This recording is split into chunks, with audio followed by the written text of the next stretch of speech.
Aktivitas tambang timah rakyat tak selalu memberikan stigma bagi masyarakat luas. Terdapat pula efek langsung pada perputaran perekonomian kehidupan penduduk di daerah setempat maupun sekitar yang terdampak pertambangan timah. Kondisi ini persis yang sudah dialami ribuan penduduk Desa Selinsing, Kecamatan Gantung, Kota Manggar, Kabupaten Belitung Timur, Provinsi Bangka Belitung, di mana perekonomian masyarakat kembali hidup setelah sempat lumpuh akibat terdampak awal-awal pandemi COVID-19. Inilah suasana pasar tradisional Gantung, pusat perekonomian warga Kota Manggar, Kabupaten Belitung Timur, Provinsi Bangka Belitung, yang kini kembali hidup setelah sempat lumpuh lantaran tak adanya aktivitas tambang rakyat ditambah dengan pandemi COVID-19. Diketahui luas wilayah Manggar didominasi kawasan izin usaha pertambangan timah. Faktor inilah yang menjadikan pertambangan rakyat sangat bergantung bagi penduduknya, terlebih kini harga timah cukup baik dan stabil.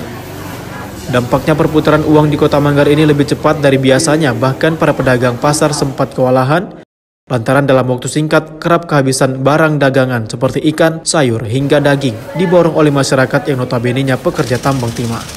Pertambangan timah di Provinsi Bangka Belitung, khususnya di Kabupaten Belitung Timur ini sebagai upaya pemulihan ekonomi nasional dan khususnya untuk pemulihan ekonomi rakyat di Provinsi Bangka Belitung. Alhamdulillah, kalau produksi dengan harga timah melonjak baik,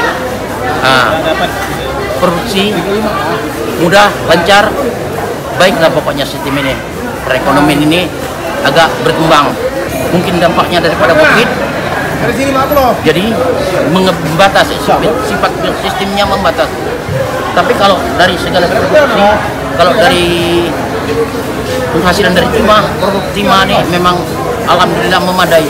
Desa Selinsing merupakan salah satu desa yang mendapatkan dampak positif dari pertambangan rakyat inkonvensional, di mana roda perekonomian penduduk berputar kencang ketika ada aktivitas tambang timah, terlebih jika harga timah berlangsung positif dan stabil. Dahulu kala wilayah Desa Selinsing 90% lahannya masuk kawasan izin usaha produksi timah atau IUP timah, meskipun tergerus menjadi 60% dalam rencana tata ruang wilayah. Namun bangkitnya pertambangan timah ini adalah hal penting dalam kesejahteraan warga desa yang berpenduduk 6.200 jiwa ini. Yang namanya pertambangan rakyat di desa, pertama-tama yang namanya tambang itu pasti ada plus dan minusnya. Plusnya memang untuk khusus di wilayah Belitung Timur, khususnya Desa Selinsing, kami sangat merasakan adanya program di masyarakat yang boleh dikatakan tidak terlalu diprioritaskan, karena memang ekonomi masyarakat kami sampai saat ini boleh dikatakan masih stabil. Diketahui pasca eks tambang timah di darat ini lahannya bisa dipergunakan untuk penanaman pohon pinang, kelapa sawit, kelor, sagu rumbia, porang, dan kurma, beserta tanaman bahan baku lainnya karena dapat subur dan memproduksi dengan maksimal. Tambang rakyat ini cara kerjanya dengan memakai beberapa peralatan mesin konvensional yang dinamai oleh masyarakat dengan mesin TI rajuk yang biasa dikenal dengan mesin ponton isap produksi atau PIP. Mesin TI rajuk atau mesin ponton ini bekerja dengan cara memakai besi bolong dengan panjang sekitar 20 meter hingga 30 meter. Besi ponton ini untuk mengebor ke dasar tanah di lokasi kolong ataupun di alur sungai. Bahkan mesin tambang ponton ini bekerja di area lautan luas yang berkedalaman air mencapai 20 meter hingga 40 meter untuk mencari hasil biji timah yang banyak. Masyarakat pun antusias mengerjakan pertambangan timah inkonvensional dengan memakai ponton isap produksi. Dari Bangka Belitung, Ferendi Primadana, TV One mengabarkan.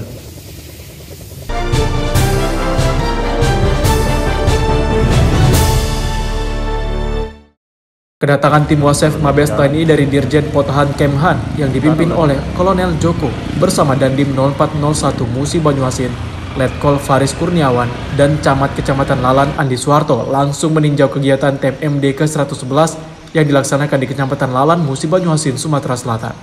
Tim Wasef juga meninjau langsung para Satgas TMMD yang sedang melaksanakan pekerjaan pembangunan jalan sepanjang 14 km lebih yang saat ini sudah mencapai 97%.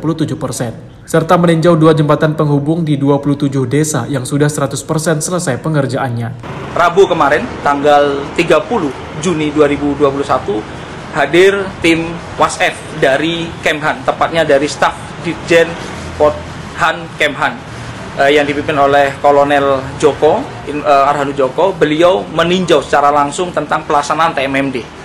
Beliau meninjau baik pencapaian sasaran fisik maupun sasaran non-fisik. dan beliau memberikan apresiasi yang positif dikarenakan seluruh kegiatan, terutama sasaran fisik, itu bisa dilaksanakan tepat waktu dan bahkan melebihi daripada batas waktu yang ditentukan. Dalam artian harusnya tanggal 14, ini tanggal 10 kami sudah selesai. Dan insya Allah besok hari Rabu tanggal 7 Juli 2021 akan tiba tim WASF dari staf teritorial Mabes Angkatan Darat yang dipimpin langsung oleh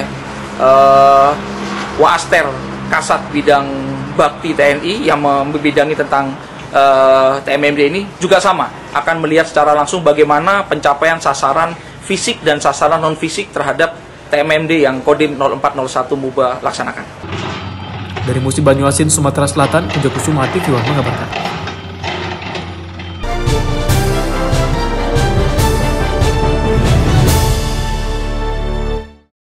Pelaksanaan TMMD saat ini sudah hampir selesai. Ya, mengenai tentang pelaksanaan TMMD yang saat ini sedang dilaksanakan di Kecamatan Lalan, di Kabupaten Musi Banyuasin, saya sudah bersama Bapak Dandim Kabupaten Musi Banyuasin, Bapak Letkol Faris Kurniawan. Selamat siang, Pak Faris. TMMD yang kita laksanakan di Kecamatan Lalan, Pak, di Kabupaten Musi Banyuasin di tahun 2021 ini sudah mencapai berapa persen ini, Pak? Syukur alhamdulillah, TMMD 111 Kodim 0401 Musi Banyuasin hingga hari ini keseluruhannya sudah mencapai 97%. Meliputi yang pertama, pembangunan jalan 24,15 km seluruhnya sudah dilaksanakan, tinggal pengerasan jalan saja. Jembatan 2 unit sudah 100% jadi, dan untuk box culvert 3 unit itu sudah selesai, hanya tinggal menimbun tanah di kanan kiri box culvert. Sedangkan untuk pelaksanaan pencapaian sasaran non fisik, mulai dari penyuluhan narkoba, bela negara, kemudian karhutla dan segala macam sudah dilaksanakan, dimulai pada pembukaan tanggal 15 Juni sampai dengan saat ini. Seluruhnya sudah dilaksanakan 100%. Rencananya, Pak, ini selesai pada bulan berapa? Atau tanggal berapa? Penutupan TMMD 111 dilaksanakan tanggal 14 Juli.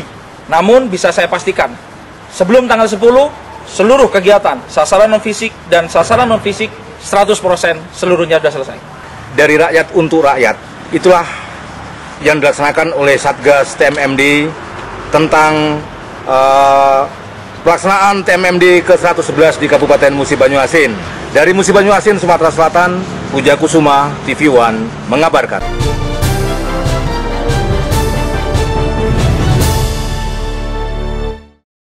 Hari ini 30 Juni 2021, Dinas Perdagangan dan Perindustrian Kabupaten Musi Banyuasin melaksanakan penyuntikan vaksin COVID-19 yang dilaksanakan di Pasar Randi, Kota Sekayu. Saya sudah bersama Kepala Dinas Perindustrian dan Perdagangan, Ibu Azizah. Selamat pagi, Bu Azizah. Ya, Bu Azizah, gimana ceritanya hari ini kita laksanakan vaksinasi kepada seluruh pedagang di kawasan Pasar Randi ini, Bu? Ya, baik, terima kasih. Bahwa kami memang program vaksinasi bagi para pedagang ini sudah kami jadwalkan bekerjasama dengan Dinas Kesehatan dan Puskesmas Lumpatan. Hari ini kami melakukan vaksinasi kepada seluruh pedagang Pasar Randi, Kota Sekayu, di mana vaksinasi ini diarahkan bertujuan untuk memberikan vaksin yang lengkap kepada para pedagang. Untuk hari ini kita vaksin tahap pertama dan gelombang pertama, sekitar ada 120 pedagang, dan segera akan kita lakukan gelombang kedua untuk vaksinasi pertama ini. Iya, selain para pedagang, Bu Azizah, siapa aja yang kita vaksin yang ada di Pasar Randi ini? Selain pedagang ini? Sementara kita target seluruh pedagang. Seluruh pedagang ya? Adakah indikasi yang sudah kena terpapar COVID kira-kira nih? Alhamdulillah sampai hari ini para pedagang kita belum ada yang terkonfirmasi, dan kami belum mendapat informasi bahwa ada yang terkonfirmasi. Belum ada sama sekali ya, Bu ya? Makanya kita antisipasi dengan vaksinasi. Oke, terima kasih Ibu Azizah.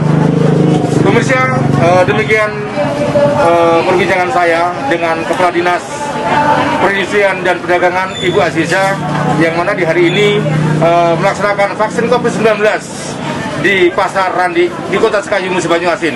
Dari Musi Banyuasin, Sumatera Selatan, Puja Kusuma, TV One mengabarkan.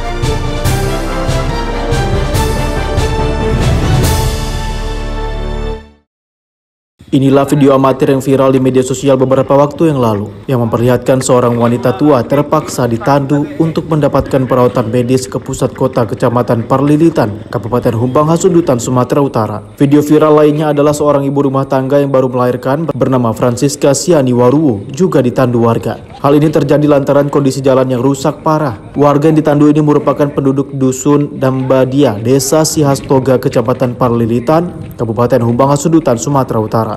Untuk sampai ke pusat kota Kecamatan Parlilitan, warga harus menempuh perjalanan sejauh lebih kurang 3 km. Camat Parlilitan Aliabzan Sihotang membenarkan sebagian kondisi jalan dari Dusun Nambadia menuju pusat kota Parlilitan mengalami rusak parah. Menurutnya sebagian jalan dari Dusun Nambadia menuju pusat kota Kecamatan Parlilitan sudah beraspal. Untuk kelanjutan pembangunannya secara bertahap, tahun ini menurutnya tak ada dana dianggarkan oleh pemerintah Kabupaten Humbang Hasundutan karena kondisi pandemi COVID-19. Melalui Dinas PUPR telah melaksanakan pelebaran jalan ini, sekaligus sebagian sudah ada pengaspalan. Walau juga memang tidak keseluruhan terlaksana. Secara bertahap berarti ya Pak? Iya betul, ya. Karena pembangunan itu bertahap dan berkesinambungan. Harapan kita untuk perhatian pemerintah supaya ada lebih baik, ibaratnya jalannya misalnya infrastrukturnya diperbaiki lebih bagus supaya layak untuk dilalui oleh masyarakat di sini. Semua orang tua atau masyarakat di sini konfirmasi satu persatu untuk menandu secara pikul manual seperti itu ke puskesmas. Sementara istri yang baru melahirkan serta anaknya dalam kondisi sehat. Mereka kini sudah berada di rumahnya usai bersalin di salah satu puskesmas di Kecamatan Parlilitan. Dari Kabupaten Humbang Hasundutan, Sumatera Utara, Syaren Situmorang, James Purba, TV One mengabarkan.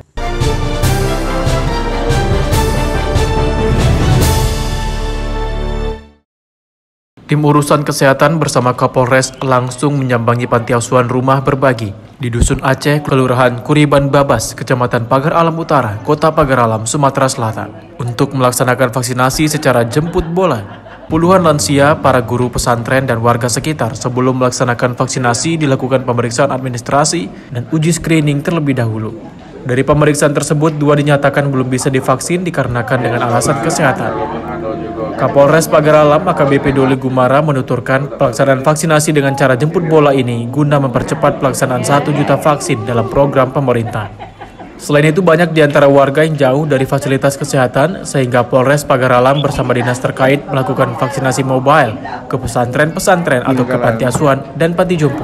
Saya bersyukur, saya ucapkan terima kasih jazakumullah khairan katsiran untuk Polres Pagar Alam. Kami bernaung yang namanya orang jompo, ada yang namanya memang keluarga kita sendiri, ada yang memang pengasuh umur di atas 18.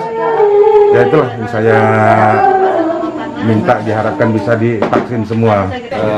Kesehatan daripada Polres Pagar Alam ikut juga melaksanakan kegiatan vaksinasi massal dengan melaksanakan gerai-gerai secara mobile ya ke pesantren-pesantren sasarannya. Dan selain daripada pesantren, juga kami mengajak seluruh warga masyarakat yang di sekitar pesantren untuk dapat dilakukan vaksinasi di sini.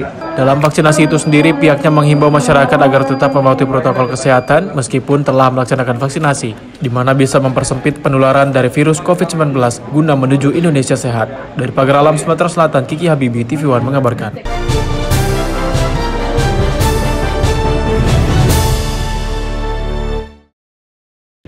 Sempat jatuh bangun dalam membangun usaha, kecintaan Rahmawati, warga Tanjung Enim, Kecamatan Lawang Kidul, Kabupaten Muara Enim, terhadap jamur, kini sukses membudidayakan jamur tiram miliknya. Dengan bekal ilmu dari pelatihan dan modal patungan, serta memanfaatkan lahan yang ada di sekitar rumah, Rahmawati mampu memanen jamur sebanyak 500 backlog atau media tanam hingga mencapai 3.000 backlog. Dirinya mengawali karir dengan menjadi mitra binaan PT Bukit Asam Tbk atau PTBA dalam mengolah pupuk bokasi. Hal inilah yang merubah pandangannya untuk mencoba budidaya jamur tiram. Semua berawal saat dirinya mengikuti pelatihan budidaya jamur tiram yang diadakan pemerintah Kecamatan Lawang Kidul bekerja sama dengan CSR PT Bukit Asam Tbk 2013 lalu. Sentra Industri Bukit Asam Jamur, Siba Jamur, Hari ini kami berada di Rumah Kumbung milik dari Ibu Rahmawati yang merupakan salah satu binaan dari CSR PT Bukit Asam dan kami namai Si Bajamur. Awal dari proposal yang beliau masukkan kepada kami di bulan Januari, setelah kami lakukan survei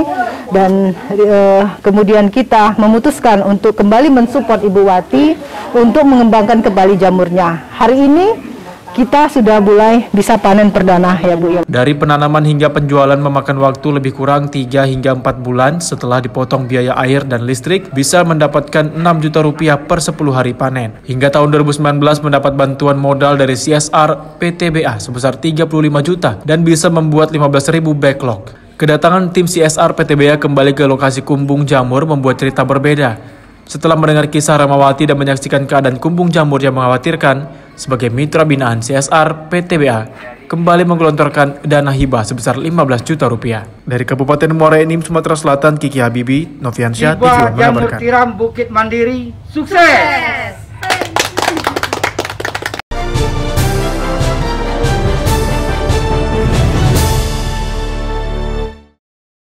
Malam puncak Grand Final Bujang Gadis Palembang ke-34 tahun 2021 dilaksanakan di Grand Ballroom Arya Duta Palembang, Jumat 2 Juli 2021. Ajang Bujang Gadis Palembang ini merupakan ajang untuk memilih Duta Pariwisata Kota Palembang. Bujang Gadis Palembang atau BGP kali ini diikuti dari berbagai peserta seperti BGP Cekabaring, BGP Ilir Timur 1, BGP Kalidoni, BGP Sematang Borang, BGP Alang-Alang Lebar, BGP Pelaju dan BGP lainnya. Dalam ajang BGP kali ini, Muhammad Irhas dan Yolanda terpilih sebagai Bujang Gadis Palembang 2021. Bujang Gadis Palembang ke-34 tahun 2021 ini tidak terlepas dari peran serta PT PLN Unit Induk Wilayah Sumatera Selatan, Jambi dan Bengkulu atau UIW S2JB. Ini merupakan kepedulian PLN terhadap kaum milenial Kota Palembang. Diapresiasikan PLN semata-mata untuk meningkatkan karakter dan kualitas anak-anak muda dengan memberikan perhatian kepada budaya kaum anak muda milenial. Kaum milenial nanti akan lebih juga mengenal PLN, pesan-pesan PLN, produk-produk PLN, proses PLN, tantangan PLN.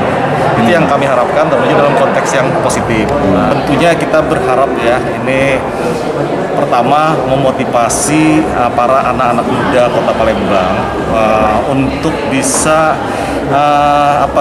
terus meningkatkan potensi diri masing-masing di berbagai bidang yang positif. Tentu saja kita harapkan mereka-mereka ininya nanti yang akan menjadi duta-duta wisata kita, di mana seluruh kegiatan mereka akan kita libatkan, akan kita tugaskan ya.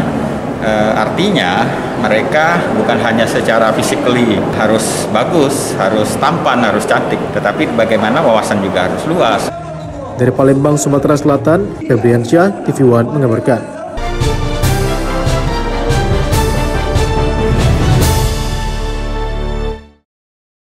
Di tengah pandemi COVID-19, sebuah perusahaan smelter yang baru berdiri di Bintan, Kepulauan Riau, yaitu PT Bintan Alumina Indonesia, berhasil melaksanakan ekspor perdana alumina sebanyak 70.000 ton ke Malaysia dengan nilai 21 juta dolar Amerika.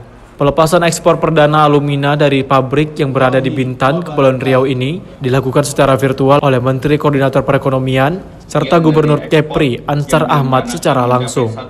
70.000 ton alumina yang diekspor perdana dengan nilai 21 juta dolar Amerika ini merupakan bagian dari 1 juta ton target ekspor PT Bintan Alumina Indonesia di tahun 2021 dengan nilai sekitar 300 juta dolar Amerika.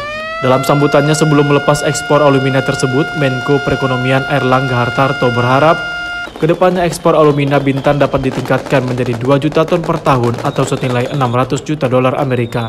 Oleh Pak Menteri dan laporan dari kami tadi bahwa ini sangat memberikan nilai dan dampak ekonomis yang besar dari sisi neraca perdagangan kita. Tentunya nilai ekspor yang kontinu nantinya dilaksanakan akan memberikan dukungan penerimaan negara yang besar dan dukungan terhadap PDRB di Kepulauan Riau. Selain itu juga tentu memberikan ruang kesempatan kerja dan juga lapangan-lapangan usaha lainnya.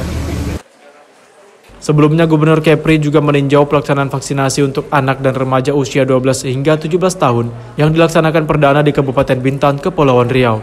Gubernur Kepulauan Riau menargetkan vaksinasi anak dan remaja di Kepri dengan jumlah sekitar 200.000 orang akan selesai dilaksanakan dalam waktu 10 hari. Dari Bintan, Kepulauan Riau, Kurnia Syaifullah, TV One mengabarkan.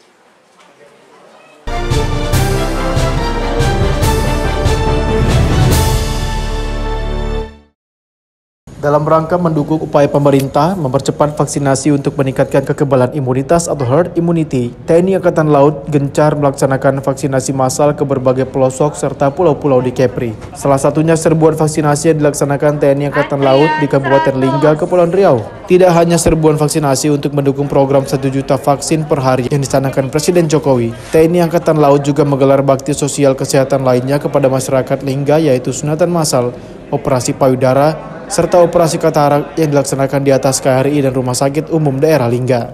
Serbuan vaksinasi dan bakti sosial yang digelar TNI Angkatan Laut ini juga merupakan bagian dari kegiatan operasi Armada Jaya atau latihan puncak TNI Angkatan Laut yang semula akan dilaksanakan di Pantai Todak, Kabupaten Lingga, namun ditunda akibat pandemi COVID-19.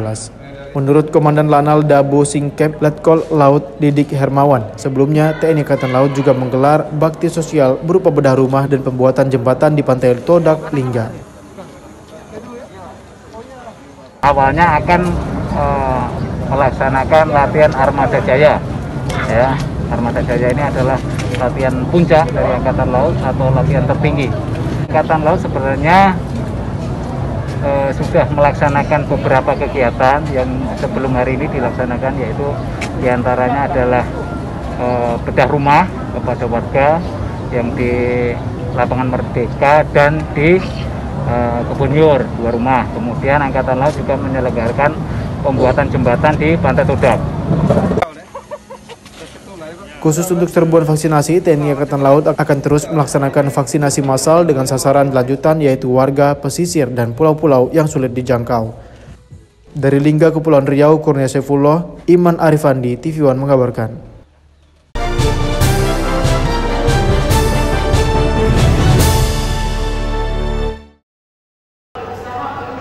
Dewan Perwakilan Rakyat Daerah Kota Medan menggelar rapat paripurna. Dalam agenda penyampaian pandangan umum fraksi-fraksi DPRD Kota Medan atas Ranperda Kota Medan tentang keolahragaan yang berlangsung di ruang paripurna Gedung DPRD Kota Medan, Jalan Kapten Maulana Lubis, Medan, Senin lalu. Rapat paripurna ini dibuka langsung oleh Ketua DPRD Medan dan didampingi Wakil Ketua DPRD Medan Iwan Ritonga dan Wakil Ketua Rajudin Sagala. Dengan dihadiri seluruh anggota DPRD Medan, baik secara langsung maupun virtual. Rapat paripurna pada agenda penyampaian pandangan umum fraksi-fraksi DPRD Kota Medan atas Ranperda Kota Medan tentang keolahragaan tersebut turut dihadiri Sekretaris Daerah Kota Medan Wirya Al-Rahman dan para kepala SKPD di lingkungan pemerintah Kota Medan. Sejumlah fraksi-fraksi DPRD Kota Medan telah menyampaikan pandangan umumnya mengenai Ranperda tentang keolahragaan. Tentunya akan mendapat perhatian kepada atlet-atlet keolahragaan yang berprestasi di Kota Medan. Dalam rapat ini, fraksi-fraksi DPRD Kota Medan berharap Pemko Medan dapat menindaklanjuti ke depannya. Ranperda keolahragaan ini harus bisa menjadi satu perda olahraga nanti yang bisa membuat geliat olahraga di Kota Medan itu menjadi lebih baik. Karena kita lihat banyak sekali prestasi olahraga yang sebelum-sebelumnya itu kurang mendapat perhatian, ya kurang mendapat apresiasi dari pemerintah kota sebelumnya. Sementara itu, paripurna DPRD Medan akan dilanjutkan pada Senin 12 Juli mendatang dengan agenda tanggapan kepala daerah terhadap pandangan umum fraksi-fraksi DPRD Kota Medan atas Ranperda Kota Medan tentang keolahragaan. Dari Medan, Sumatera Utara, Fahmi, TV One mengabarkan.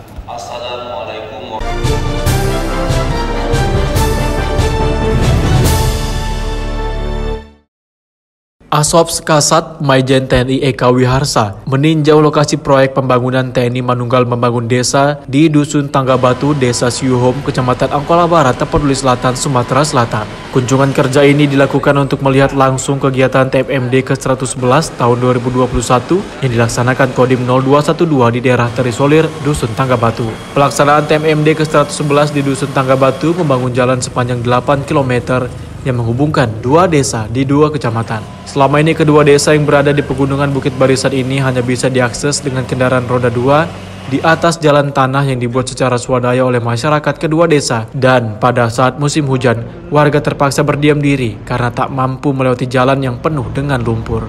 Bahkan untuk mengangkut hasil pertanian atau hasil alam dari kedua desa, warga terpaksa mempergunakan kuda sebagai alat transportasi dan alat pengangkutan barang menuju desa lainnya yang telah bisa dilakukan kendaraan roda 4. Seperti diketahui, TMMD reguler ke-111 tahun 2021 Kodim 0212TS. Sasaran fisik utama adalah pembukaan jalan sepanjang 8 km menghubungkan Kecamatan Angkola Barat dan Angkola Sangkunur, Kabupaten Tapanuli Selatan. Diharapkan akan memperlancar perekonomian warga. Dalam pelaksanaannya, Satgas TMMD mendapat dukungan masyarakat setempat secara maksimal karena jalan tersebut sudah lama diharapkan warga. Nah, jadi kita memang ingin melihat secara langsung dari Satgas TMMD 111 yang ada di wilayah Tapanuli Selatan ini, mulai dari tahap perencanaan, persiapan, sampai dengan pelaksanaan. Tadi sudah dipaparkan secara lengkap oleh dan Satgas.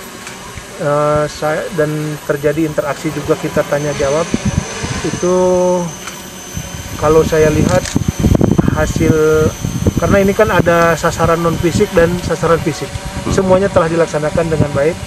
Jadi saya juga sudah nyampaikan kepada Pak Bupati melalui Forkopimda untuk memelihara nantinya. Bahkan kita mengharapkan jalan ini bukan hanya selesai di sini, kedepannya tentu ada peningkatan dari mulai pembukaan, kemudian nanti ada pengerasan, kemudian peningkatan kualitas jalannya. Demikian. Yang jelas kita membuka dua desa yang selama ini terputus. Dan ini tentu kalau udah terbuka akan meningkatkan kesejahteraan. Karena saya melihat sepanjang jalan tadi banyak perkebunan salak, kemudian masyarakat mengangkutnya itu dengan kendaraan kuda. Nah, mudah-mudahan dengan terbuka begini hasil kebun masyarakat bisa diangkut dengan kendaraan. Demikian. Siap. Sementara itu, Bupati Tapanuli Selatan, Doli Putra Perlindungan Pasaribu mengaku Pemda Tapanuli Selatan mendukung program TMMD ke-111 di Dusun Tangga Batu. Setelah pembukaan jalan sepanjang 8 km, Pemda akan berupaya membangun jalan tersebut untuk kesejahteraan masyarakat setempat.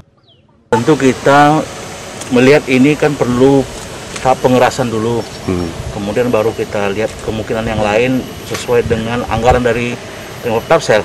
Itu yang bisa saya sampaikan. Karena ini kan paling nggak dibuka ada kurang lebih 8 kilo ini. Tentulah banyak pekerjaan yang harus dilakukan di sini dan banyak pertimbangan karena ya Sangkun dan Angkola Barat itu kan 2 kecamatan di antara 15 kecamatan. Tentulah harus kita betul-betul pertimbangkan bagaimana nih ke depan dengan tidak juga mengurangi hak dari kecamatan yang lain.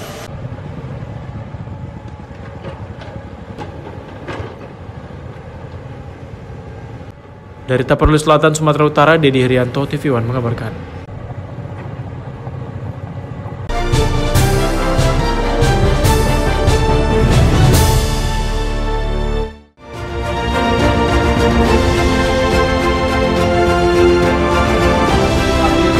Sehingga dengan TMMD ini, kami beserta Pemda Tapsel memilih tempat ini sehingga bisa terbuka akses tersebut.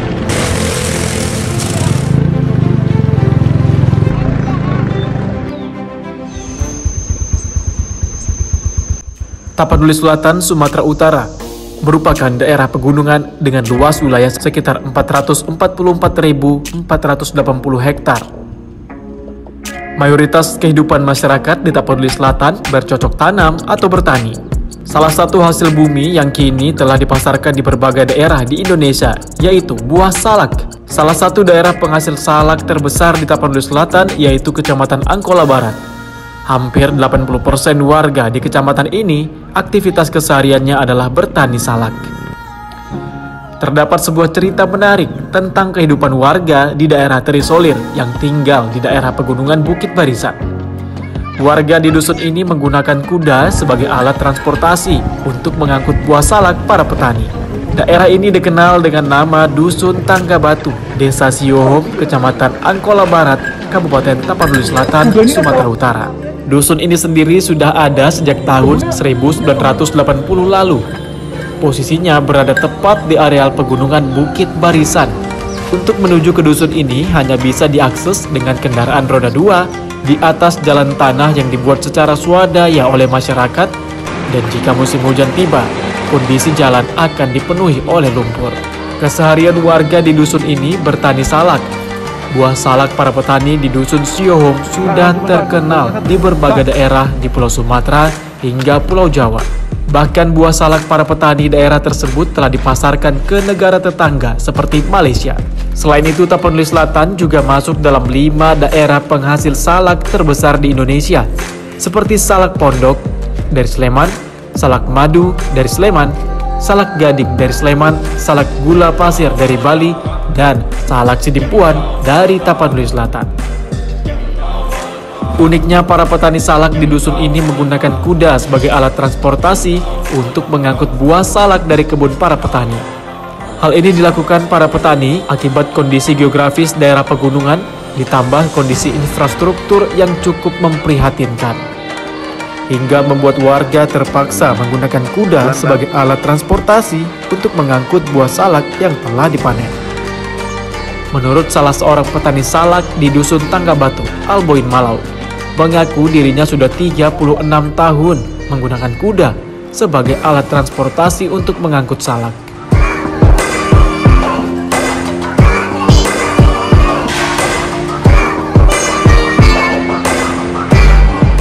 Dulu jalan ini jalan tikus, maka setelah itu kami beli kuda lah. Mulai dari sejak itulah kami beli kuda, maka waktu itu masih kesuum kami pakai kuda, Pak. Atau sekitar tahun 85 sampai tahun 99 pun masih kesuum kami, Pak. Pakai kuda. Kenapa harus pakai kuda kita, Pak? Ya memang karena jalannya jalan tikus, Pak. Nggak ada yang bisa naik ke Semari. Melalui program TMMD Dandim 0212 ke 111, kami mengharap bahwa selanjutnya nanti setelah program ini terlaksana selesai, nanti kami juga berharap kepada pemerintah supaya ditindaklanjutilah jalan kami ini supaya tidak sia-sia juga tenaga para anggota TMMD yang bertugas di sini. Ini sebenarnya sudah terjadi sejak tahun 1990-an lah 40 tahunan. Nah, jadi kalau untuk kehidupan masyarakat Pak, kayak ginilah kebanyakan mayoritas petani, petani salak. Kenapa kita lihat selama ini masyarakat menggunakan transportasi kuda itu sejak kapan itu, Pak? Apa masalahnya itu, Pak? Jadi Pak, kalau untuk transportasi kuda ini, yang dari dulu kayak gitu, kuda ini yang digunakan untuk mengangkut dari kebun. Nah, kan ini situasi jalan ke sini memang masih sangat sulit sekali, harus ditempuh dengan pakai kuda. Apalagi kalau musim hujan dia kan jalan terlalu licin. Kini warga dusun Tanggabatu, Desa Siohom bisa bernafas lega. Kodim 0212TS membuat program TNI Manunggal Membangun Desa atau TMMD ke-111 tahun 2021 yang dilaksanakan di Dusun Tanggabatu. Daerah ini dipilih karena TNI peduli dengan keterisoliran warga di dusun ini. Kodim 0212 Tapanuli Selatan akan membuka jalan baru yang menghubungkan 2 kecamatan di Kabupaten Tapanuli Selatan. Jalan baru sepanjang 8 km ini akan menghubungkan 2 kecamatan, yaitu Kecamatan Angkola Barat dengan Angkola Sangkunur. Jalan baru ini akan membuka keterisoliran antara desa di 2 dusun, yaitu Dusun Tanggabatu, Desa Siohom, Kecamatan Angkola Barat, dan lingkungan 2 Batu Rosa, Kelurahan Sangkunur, Kecamatan Angkola Sangkunur. Diharapkan dengan dibukanya jalan sepanjang 8 km ini akan meningkatkan aktivitas ekonomi, sosial, dan ketahanan kedua desa. Selama ini kedua desa yang berada di pegunungan Bukit Barisan ini hanya bisa diakses dengan kendaraan roda 2. Bahkan untuk mengangkut hasil pertanian atau hasil alam dari kedua desa, warga terpaksa mempergunakan kuda sebagai alat transportasi dan alat pengangkutan barang menuju desa lainnya yang telah bisa dilakukan kendaraan roda 4. Menurut Dandim 0212TS Letkol Infantri Roy Chandra Sihombing, program TMMD ke-111 tahun 2021 dipilih di Dusun Tanggabatu karena kepedulian TNI terhadap warga di dusun ini yang keseharian beraktivitas menggunakan kuda. proyek pembangunan jalan sepanjang 8 km telah rampung mencapai 80%. Selain membangun jalan, TMMD ke-111 juga membangun sebanyak 7 jembatan. Membangun atau melaksanakan TMMD di Desa Suwom ini adalah untuk membuka ketersolidarisan dari Desa Suwom, khususnya Dusun Kampung Tangga Batu dengan Desa Sengkunur, Kecamatan Angkola Sangkunur. Karena memang selama ini mereka tidak punya akses jalan, hanya menggunakan kuda ataupun berjalan kaki. Sehingga dengan TMMD ini kami beserta Pemda Tapsel memilih tempat ini sehingga bisa terbuka akses tersebut. Berapa lama proses pengerjaan dan berapa panjang jalan yang dikerjakan? Untuk proses pengerjaannya, kalau memang sesuai jadwal itu adalah 1 bulan.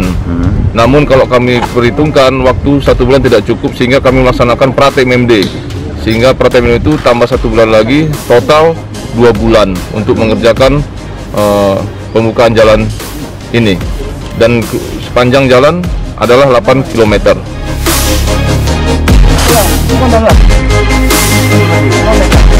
Sementara itu, Bupati Tapanuli Selatan, Doli Putra Perlindungan Pasaribu, mengaku Pemda Tapanuli Selatan mendukung pelaksanaan TMMD ke-111 di Dusun Tangga Batu. Dengan pembukaan jalan sepanjang 8 km telah membuka keterisoliran kedua desa. Pemda berjanji akan membangun infrastruktur yang lebih layak. Selama ini faktor kendala pembangunan jalan di Dusun Tangga Batu karena lokasi ini masuk dalam kawasan hutan.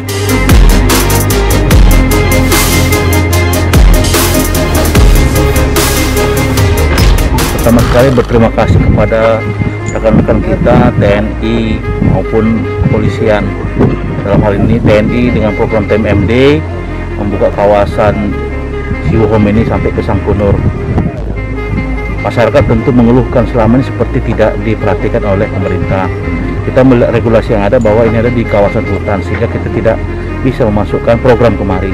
Ke depan setelah ini dibuka, kita akan nanti lihat lagi di APBD kita, termasuk kita libatkan juga pemerintah desa, kecamatan, kita gotong royong bagaimana akses ini bisa semakin baik. Tapi tentu yang terdekat adalah bagaimana jalan ini keras dulu, karena ini kan masih dalam bentuk tanah. Itu yang bisa saya sampaikan.